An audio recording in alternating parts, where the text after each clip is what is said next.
Bonjour, chers frères et sœurs.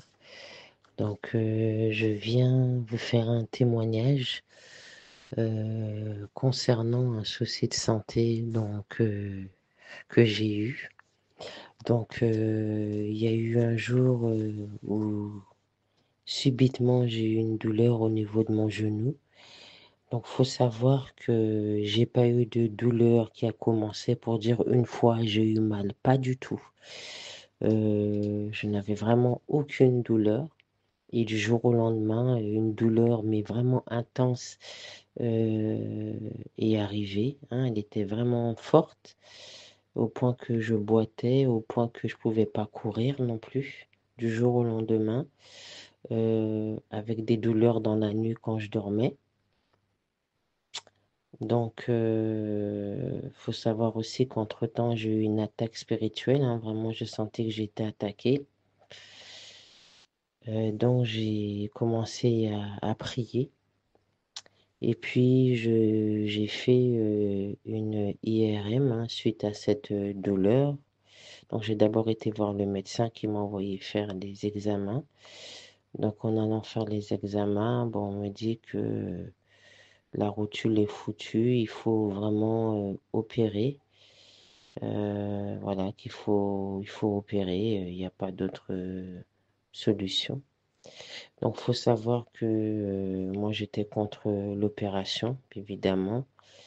À me dire qu'il fallait que je trouve une autre solution. Donc j'étais un peu dégoûtée parce que je me suis dit, je sais que la manière dont cette douleur est venue, euh, ça me semblait pas bien normal en fait.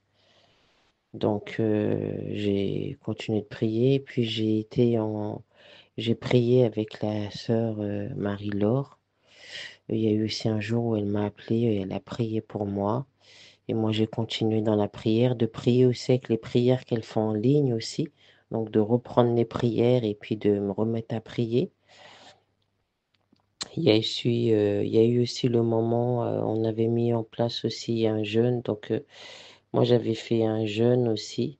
Et pendant ce jeûne, justement, je me suis rendu compte que ben, j'ai eu un combat, hein, moi, c'était une femme que je ne connaissais pas. Dans le songe que j'avais, j'ai dû me battre avec elle, mais c'est pas un visage que je connais, hein. Bien sûr, évidemment, l'ennemi se déguise comme il veut, voilà. En tout cas, c'était pas un visage qui m'était familier.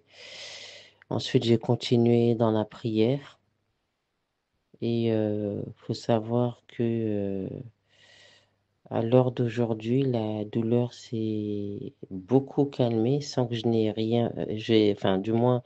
Au départ, au tout début, quand j'ai vu le médecin, bon, elle me donnait des antidouleurs, hein. J'ai pas continué. Ensuite, j'ai arrêté. Et puis, j'ai continué à demander au Seigneur de me faire grâce. Et, euh, en allant voir le médecin de nouveau, donc elle m'a dit, ben, parce que j'avais demandé à la sœur Laure que je voulais qu'elle prie dans le sens que je ne voulais pas d'opération. Voilà. Donc elle m'a dit, ben, si vraiment tu veux pas d'opération, on va diriger la prière aussi pour faire la demande au Seigneur. Et donc quand j'ai revu le médecin et que je lui ai fait donner le compte rendu de par rapport à l'IRM, ben, elle m'a dit, bah non, au final, non, bah on va pas opérer du tout. On va essayer de voir une infiltration. Ben, je vous avoue qu'à l'heure actuelle, Dieu m'a fait grâce parce que j'ai plus de douleur comme j'avais au début et j'ai pas pris de traitement, j'ai encore rien fait du tout en fait. Je viens glorifier le nom du Seigneur parce qu'à l'heure actuelle, je peux marcher. J'ai vraiment très peu de douleur, mais comparé à ce que j'avais au début, ça n'a rien à voir. Alors, dans l'état par rapport à l'IRM était mon genou, ouais, bien abîmé, mais Dieu est bon, Dieu est puissant, il est le même hier, aujourd'hui, éternellement, et il fait encore des miracles. Euh, et voilà, à l'heure actuelle, ben, le Seigneur m'a fait grâce. Le Seigneur m'a fait grâce et plus les jours viennent et je n'oublie même que j'ai eu des douleurs aux genoux, quoi. Voilà, comparé à ce que j'avais au départ. Et j'aimerais vraiment glorifier le nom du Seigneur, toute la gloire à Jésus. Et pour vous dire, frères et sœurs, gardons la foi, restons dans la prière. Le combat n'est pas facile, mais avec la main de Dieu, on y arrive. Et puis, voilà, avec Dieu, tout est possible à celui qui croit. Et j'aimerais vraiment vous dire que notre Seigneur est vivant, il fait encore des miracles et qu'il a des vrais serviteurs aussi. Il y en a beaucoup, il y a beaucoup de faux, malheureusement, mais il y a aussi des vrais. Voilà. Et tout ça pour vous dire, ben, restez fidèles avec Dieu et continuez dans la prière, persévérez dans la prière. C'est ce que j'ai fait et c'est ce que notre sœur Marie-Laure me disait que voilà, il fallait continuer. C'est ce que j'ai fait et aujourd'hui, je peux vous dire que le Seigneur entend nos prières. Mm. Entend nos prières et bien sûr, hein, il faut toujours, comme je dis, rester dans la droiture hein, par rapport au Seigneur, à ce qu'il nous demande aussi dans l'obéissance. Mais en tout cas, pour ma part, je viens dire que Jésus-Christ est vivant. Il est vraiment vivant, il fait encore des miracles. Et voilà, toute la gloire à Jésus. Voilà mon témoignage, soyez tous bénis. Je viens rendre témoignage hein, pour la gloire de notre Seigneur. Donc je reste sur le thème hein, de faux pasteurs. Donc mon histoire commence donc à la demande du père de mes enfants. Après des mois d'harcèlement pour rencontrer un pasteur que je ne connaissais pas, je finis par céder pour le rencontrer. Ensuite, c'est un pasteur d'une église dont le père de mes enfants est allé une fois dans son église, vu que nous avions des problèmes de couple. Donc, il a trouvé ce pasteur. Le jour du rendez-vous avec ce pasteur, euh, je n'étais vraiment pas convaincue dans mon cœur. Donc, j'étais dehors et je suis restée un moment dehors en espérant qu'il soit parti. Mais malheureusement, je rentre et finalement, il est là. Donc, on explique notre problème. Il nous impose les mains. Et je lui précise que j'avais une gêne au niveau de l'omoplate qui me gênait depuis un moment. Et il prie et plus rien d'un coup. Et il me dit, c'est ta famille qui te combat. Donc moi, lorsqu'il me dit cela, ça m'attriste. Je me dis, oh, ma famille et tout. Donc forcément, je suis attristée et tout. Et ensuite, donc lorsqu'il priait, nous avions les yeux fermés et nous étions dans une autre salle. Hein, mes enfants étaient dans une autre pièce. Il avait juste prié pour nous, Dieu merci. Et ensuite, j'ai ma fille de 10 ans en ce temps-là qui est venue vite fait vérifier dans la salle et elle a vu qu'il était en train de prier pour nous. Et, et là, elle me dit, une fois que le pasteur est parti, elle me dit, maman, le monsieur, il était bizarre. J'ai vu qu'il priait pour vous et il faisait des grimaces comme un lion. Elle me dit, c'était étrange. Mais vous pouviez pas voir parce que vous aviez les yeux fermés en fin de compte. Donc je lui dis, ah bon? Et le soir, après le départ de ce faux pasteur, euh, la nuit, je suis attaquée spirituellement et pour la première fois, je me sens impuissante. Je n'arrive pas à prier. Et or, d'habitude, mon esprit priait automatiquement quand il y avait une attaque. Et là, un mari de nuit vient. Et là, je me sens vraiment impuissante. C'est terrible parce que là, je sens que je n'arrive pas à combattre contre lui, en fin de compte. Et c'est la première fois que j'arrive pas à prier, donc je me sens mal. Et là, je sais que à ce moment-là, que j'ai perdu mes dons. Je me sens vide et j'arrive pas à combattre. Et malheureusement, les jours qui ont suivi après cet événement, hein, Euh, je me suis brûlée au 2e degré en faisant la cuisine. Donc, il faut savoir que j'étais brûlée au niveau des avant-bras, 2 avant-bras, et le visage. Il y avait une brûlure qui était vraiment à 1 centimètre de mon œil. Donc, je pars à l'hôpital. Et donc, par la suite, évidemment, ils me prennent en charge. Et par la suite, ils me mettent un infirmier à domicile qui vient tous les soirs à la maison pour faire mes soins. Et moi, je suis allée en prière. Je demandais pardon au Seigneur d'avoir accepté de rencontrer ce faux serviteur que je ne connaissais pas. Et parce que voilà, j'avais cédé, que j'aurais pas dû. Je savais que dans mon cœur, je ne désirais pas. Ensuite, j'ai demandé au Seigneur de me guérir totalement. J'ai prié, je demandais au Seigneur de me faire grâce. Et un jour, cet infirmier qui venait me faire les soins, me fait le soin, il me regarde et il me dit, mais c'est très surprenant, votre peau, elle cicatrise très vite, comme quoi il n'a jamais vu une cicatrisation aussi rapide. Et les pharmaciens me disent exactement la même chose lorsque je vais chercher le matériel dont j'avais besoin en pharmacie. Ils me disent exactement la même chose, ils sont surpris. Mais moi, je savais que c'était notre Seigneur. Je savais que c'était mon Seigneur qui m'avait exaucé. Et vraiment, je voudrais rendre toute la gloire à Jésus-Christ et glorifier son nom parce que je m'en suis bien sortie et vraiment, Dieu m'a vraiment fait grâce. Voilà, j'aimerais m'arrêter là et juste dire une conclusion. Il faut vraiment, lorsqu'on on fait quelque chose, on fait le choix de rencontrer un pasteur, vraiment demander au Saint-Esprit et regarder aussi, le savoir, regarder aux fruits de cet homme. En tout cas, je bénis le nom de Jésus pour cette grâce qu'il m'a fait. Et aujourd'hui, je suis totalement guérie. Et je vous avoue que faire confiance comme ça maintenant, non. Voilà, soyez tous bénis. Il est le même, il est le même, hier et aujourd'hui. Il est le même, éternellement. Il est le même, il est le même, hier et aujourd'hui. Il est le même, éternellement. Je veux chanter pour Yeshua. Il est le même, mon ami de tous les jours. Il est le roi. Ma vie lui appartient désormais. Ô Seigneur Jésus, tu es glorieux, tu es excellent, tu es magnifique, tu es grand, tu es puissant, tu es extraordinaire.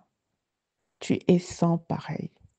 Il n'y a pas deux, il n'y a pas trois. Tu es l'unique Elohim. Ô Père éternel, le Dieu de Jacob, d'Isaac et d'Abraham. Seigneur, merci. Ô Père éternel, comment ne pas te louer? Comment ne pas te célébrer? Comment ne pas t'élever? Tu es digne, digne, digne, digne. Et nous voulons t'adorer toute notre existence. Seigneur Yehoshua. Oh Seigneur, mes frères et sœurs, je viens de terminer un film de 3 en 1. Je viens de vivre un film de l'amour de Dieu, de la patience de Dieu, de la fidélité de Dieu, de la miséricorde de Dieu. Tout ça en un. Oh Yehoshua, tu n'arrêteras pas de nous surprendre. Qui dit pouvoir expliquer Dieu? Personne. Personne. Car il n'est pas dans une boîte d'allumettes pour dire qu'on le connaît de bout en bout. Acceptons, mes chers frères et sœurs, parfois, qui a des questions auxquelles on ne peut pas répondre. Pourquoi? Parce que seul Elohim, notre Dieu Tout-Puissant, a la réponse. Or, je viens de terminer un film. Quand je dis terminer une phase, parce que tant qu'on vit, on n'a pas terminé. Alors, je vous témoigne de la vie d'une jeune dame. C'est un couple. Je ne vais pas étaler leur vie, mais je vais tout simplement commencer là où j'ai connu, où j'ai eu vent de la situation. Parce que notre Seigneur a bien voulu passer par moi pour se glorifier, pour exceller, pour montrer encore qui il est. Je sais qu'il y a un passage dans Ésaïe là-bas où lui-même il dit que je suis Dieu, je suis le Tout-Puissant. Lui-même il dit je ne partage pas ma gloire. J'aime bien ça, en majesté, en Tout-Puissant. Parce qu'il est assis sur son trône de gloire et il règne. Il n'a de compte à rendre à personne. Et quand il le dit, je ne sais pas comment expliquer la façon dont je reçois ça. Quand lui-même il dit, je suis Dieu, je suis unique. Je ne partage pas ma gloire avec qui que ce soit. Oh, alléluia. Cette femme, on m'a fait appel à un moment, à un tournant de sa vie. Elle est tombée enceinte sans le vouloir parce que la situation de ce couple était tellement précaire. Elle tombe enceinte et en même temps, elle commence la maladie. Elle a fait 9 mois, à peu près 9 mois, parce qu'elle elle a accouché à 2 semaines de la date d'accouchement. Donc, à terme, mais pas 9 mois. Elle a été malade depuis le premier jour jusqu'à l'accouchement. Et c'est ma fille en Christ qui m'appelle, qui me fait part de la situation. Et le jour où elle m'en fait part, j'étais au téléphone pendant qu'elle parlait. J'étais en train de lui faire transfert de l'argent. Et le lendemain, elle me fait dire, maman, si tu n'avais pas envoyé l'argent, Clarisse allait mourir. On est sorti comme ça. Elle n'avait plus de sang. Elle n'était, je ne peux pas te décrire. Et c'est là où on a essayé de lui mettre, de remettre de sang, de l'apprendre, d'essayer de faire les soins qu'il fallait. Et elle est rentrée à la maison. Elle rentre à la maison, pourquoi? Parce qu'elle ne peut pas payer les frais de l'hospitalisation. Et je ne suis pas au courant. Son mari travaille, mais il ne ramène rien à la maison. Point d'interrogation. Alors, quand elle me fait part, j'essaye de faire ce qu'il faut pour qu'elle ait le reste des médicaments pour continuer. Entre-temps, tu te dis, bon, tu as aidé à se reprendre et que ça va continuer. Et du coup, ma fille me rappelle, après quelque temps, ça ne va pas, ça ne va pas, ça ne va pas. Dieu permet encore qu'on fasse un petit quelque chose. On l'amène, on prescrit des examens, des médicaments. Oh, j'en passe. Pour dire qu'à un moment donné, on s'est endormi, mais elle dépérissait. Et elle est voisine à ma fille. Et chaque fois, je disais, c'est comment? Elle me dit, on est là, ça va. Elle a accepté, elle m'a avoué qu'à un moment donné, elle avait tellement pitié de moi qu'elle ne voulait plus rentrer dans les détails. Et ce jour-là, Elle aussi, elle avait des besoins, ses yeux. Et j'ai dit, OK. Pendant qu'on parlait, j'ai dit, bon, on va prendre tes médicaments. Et on a papoté. Ce que j'appelle aujourd'hui, euh, comment dire, on a jugé. C'est vrai qu'on peut remarquer les choses, mais euh, c'est comme si on avait condamné parce que quand on parle comme ça, bon, on croise les bras parce qu'on s'est dit quand même, il exagère ce mari. Comment tu peux laisser une femme enceinte tu dors chaque nuit avec une femme enceinte qui est en train de mourir. Le matin, tu la laisses à la maison, tu sors. Le soir, tu reviens sans un franc.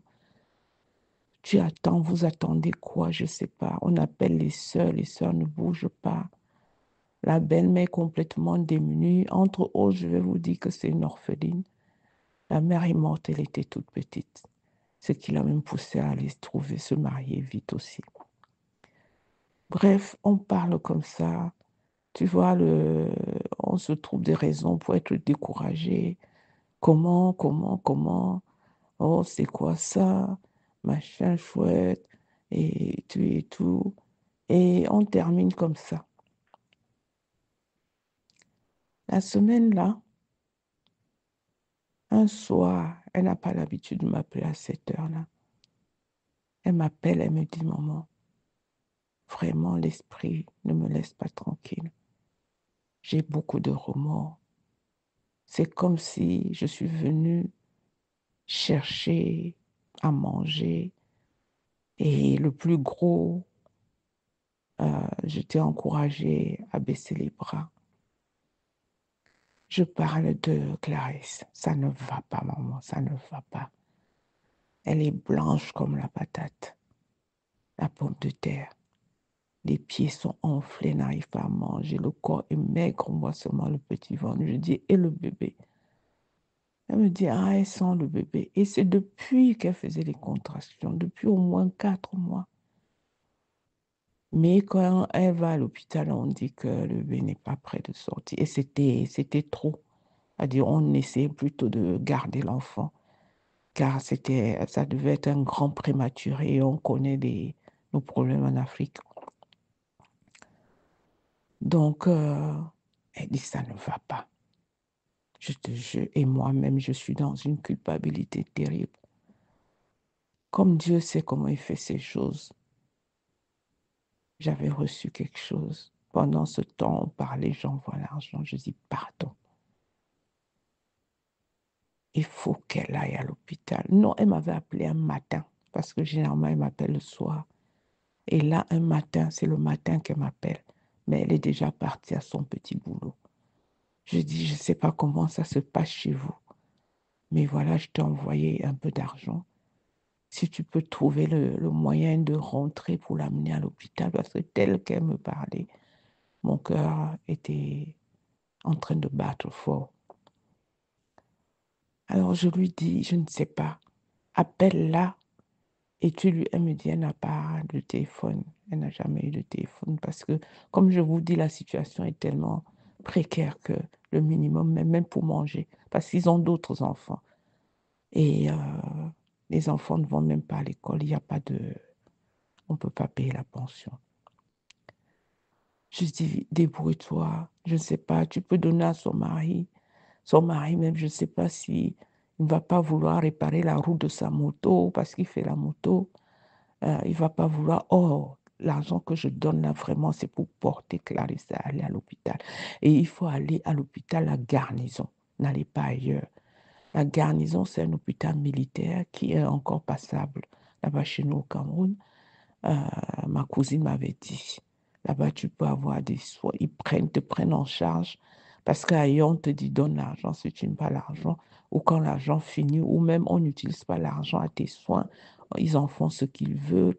Et si tu n'as plus l'argent, ils s'arrêtent aussi. J'ai dit, allez, dis-lui surtout d'aller à Garnison. Donc, elle se débrouille. Les sœurs ne sont pas dispo. Personne n'est dispo. Finalement, on remet à demain matin.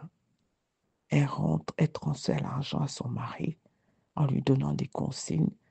Et elle lui dit, ma mère, parce qu'ils ne me connaissent pas, je ne les connais pas.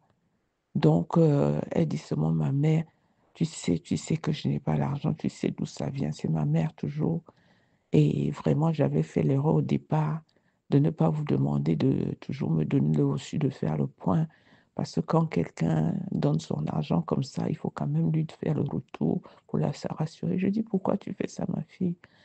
Elle me dit, non, maman, je fais ça pour l'encourager à vraiment utiliser l'argent là pour les soins de sa femme. Parce que la misère est tellement grande qu'il peut se dire, je vais d'abord faire ceci, je dois d'abord faire cela, avant de voir, oh, euh, la situation est telle que il faut d'abord sauver cette vie-là, le reste on voit. Donc c'est pour ça que je lui dis comme ça, il sait que je dois te faire le retour et il va exécuter comme on a dit. Je dis, ah, quelle sagesse, c'est bien.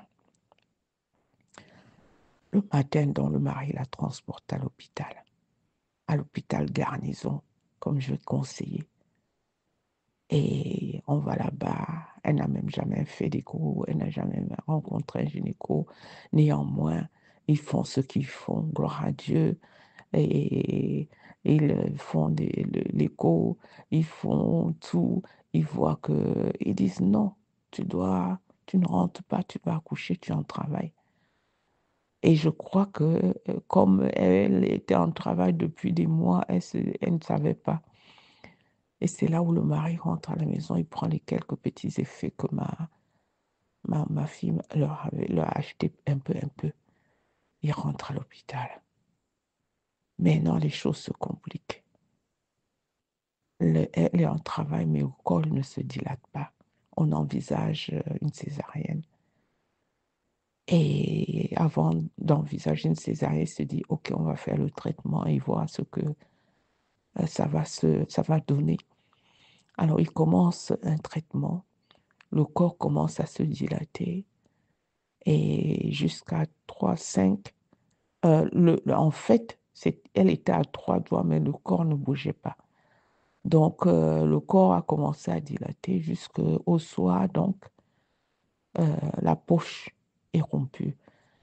Et je reviens sur le fait que quand elle arrive, on cherche le battement de cœur de l'enfant, on ne trouve pas. Il avait beaucoup de peine.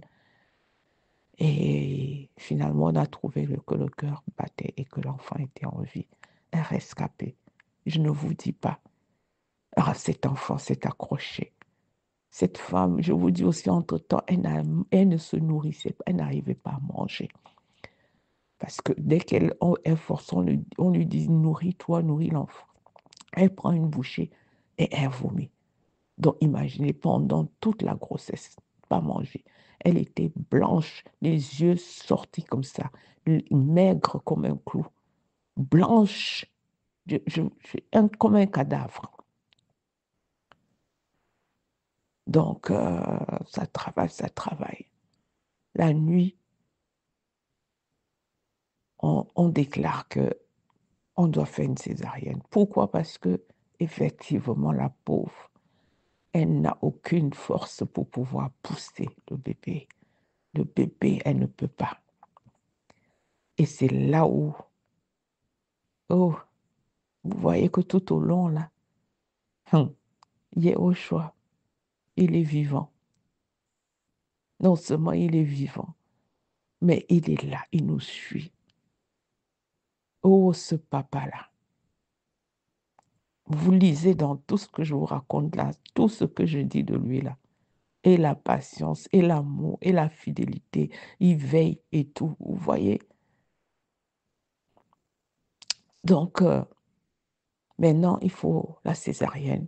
Il faut déposer une caution. Et non, sur ce que j'avais envoyé, le mari n'a plus que 10 000. Insignifiant. Ma fille m'appelle. Il devait être... parce qu'entre-temps, on est en prière, on ne dort pas.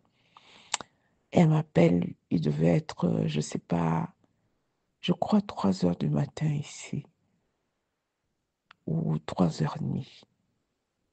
Elle me dit, maman, il faut la caution. Voilà, j'ai essayé de discuter avec lui au téléphone, avec le commandant là, Mais ils disent qu'il faut la caution, il faut au moins 200 000 là pour qu'il commence. Sinon, qu'il la transporte ailleurs. L'Afrique, mes frères et sœurs, voilà l'Afrique. Quelqu'un en train de mourir entre deux personnes parce que ça, elle, sa vie. Et le bébé là qui risque d'étouffer et mourir dans le ventre. Mais quand Elohim, quand le Dieu là a dit que c'est sa personne, il va seulement opérer son miracle avec majesté. Ce qui, son miracle, j'ai oublié d'ajouter ça, le Dieu de miracle. Donc, qu'est-ce qui se passe? À la fin, elle n'arrive pas à négocier, donc elle m'appelle. Je dis, oh, mon compte est vide. Laisse-moi rentrer dans le compte de ma fille ici et voir. Comme elle a fait la garde, elle est au travail. Je vais lui dire après. Donc j'entre et j'envoie l'argent. Ce qu'il y a, il manquait un peu. Je dis, donne-lui ça. Envoie-lui ça. Et qu'il voit si on envoie. Ils disent non, il faut.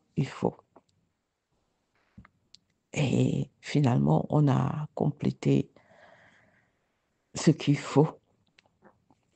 Et voilà que elle me dit, pendant que il devait être maintenant 5 heures du matin, ici, pendant qu'elle me disait, elle m'a envoyé le message, et dans le message, elle me disait, maman, elle est au bloc maintenant, donc ils ont accepté et ils l'ont transporté au bloc maintenant. Et quand elle finit, ils sont au bloc maintenant et tout. Du coup, elle m'envoie le message. Elle est en train de chanter. Jésus-Christ est Seigneur. Maman, la petite est sortie, c'est une petite fille. Et Clarisse est en train de se réveiller de l'anesthésie. Parce que là, c'était une autre chose. Comment une personne pratiquement mourante, on l'endort en plus pour enlever l'enfant. Mes frères et sœurs, maman, Jésus-Christ est Seigneur. Il n'a jamais changé. On a porté l'enfant, la petite fille, et Clarisse. Oh, les miraculeux. Si quelqu'un peut avoir un bon nom qui reflète, qui résume tout cela, qu'il partage avec moi comme ça. On va donner ce nom-là au soldat, à la soldate de Yahushua. Ce bébé, elle s'est accrochée. Maman, à jeûne, sans manger, sans boire, ce bébé, le Seigneur l'a nourri. Jésus-Christ l'a nourri. Jésus-Christ a permis que Clarisse... Ah, j'ai oublié de vous dire, ce matin où on la transporte à l'eau, non, c'est ce matin où j'envoie l'argent. Sa fille de 7 ans, elle va voir son frère. Elle dit à son frère, maman ne va pas accoucher, elle va mourir. Le Seigneur nous avait alertés au travers de cet enfant de 7 ans. Le Seigneur nous avait alertés au travers de cet enfant. C'est tout ça qui chasse ma fille à venir m'appeler et dire, maman, non, je ne peux plus. Mon cœur n'est pas tranquille, mon esprit n'est pas tranquille. Ce que j'ai fait là, non. Le Seigneur a décidé qu'au travers de toi, de travers de nous, il doit se glorifier et on ne peut pas lui désobéir. Là, c'est l'amour de notre Elohim, sa fidélité, malgré tout ce qu'on a fait là. Malgré les murmures, malgré la révolte, oui, pourquoi ils ne peuvent pas céder aussi? Quand même, on encourage les gens pour qu'ils se lèvent. Pendant que tu laves un enfant, il doit se frotter. Voilà ce qu'on s'était dit. Mais le Seigneur n'a pas regardé à ça. Il nous a pardonné. Et non seulement il nous a pardonné, il nous a réveillés. Il a dit, j'ai décidé que c'est vous qui allez... Parce que C'est deux phases, oui, pratiquement capitales. Parce que la première fois, si on ne l'amenait pas, elle mourrait. La deuxième fois, on l'a amenée et c'était capital. Le Seigneur l'a opéré, le Seigneur a enlevé l'enfant, le Seigneur les a réveillés, le Seigneur leur a donné vie. Oh Seigneur, Yehoshua, il a pardonné, il nous a pardonné sa miséricorde. Il nous a rappelé et il a pourvu. Et il a donné la vie. Oh Seigneur Yehoshua, Clarisse et bébé se portent bien. Ils ont dit, le mari a dit, s'il te plaît, donne-moi le nom complet de ta maman, parce que c'est le nom que je vais donner à ma fille. Ma fille lui a dit, papa, ce n'est pas urgent, ne te presse pas, pose-toi. Et parce que j'avais dit à ma fille, prions pour que Dieu nomme cet enfant, parce que nous la lui consacrons. Prions pour qu'il nomme cet enfant. Ma fille lui a dit, le nom que Dieu aura voulu, ce sera ça. Ne te presse pas, quel que soit le temps. Pour l'instant, veillons pour qu'il se rétablisse, il sorte de loin. Et c'est ce que notre Dieu veut. Oh maman, oh maman, c'est cette nuit que j'ai pu dormir. Ça se passait hier nuit, tout au long de la nuit dernière. Clarisse a accouché au petit matin ici. Mais étant donné le décalage horaire, ça devait être en pleine matinée là-bas, en pleine journée, je dirais. Le miracle de notre Seigneur. Et les bouches se délient. Je ne sais pas si je dois, parce qu'ils habitent dans une cité où l'une des copropriétaires est sorcière. Apparemment, le problème vient de là. Mais le Seigneur connaît. Il connaît. Il dit à moi la rétribution, à moi la vengeance. Il connaît. Et il fera ce qu'il faut. Que le sang de l'agneau couvre toute cette famille et tous ceux qui y vivent. Oh, merci Seigneur. Merci Seigneur. Il est vivant, notre roi des rois. L'amour, la miséricorde, la patience, la fidélité, la grandeur, la puissance de Yehoshua. Voilà ce qui m'a rappelé.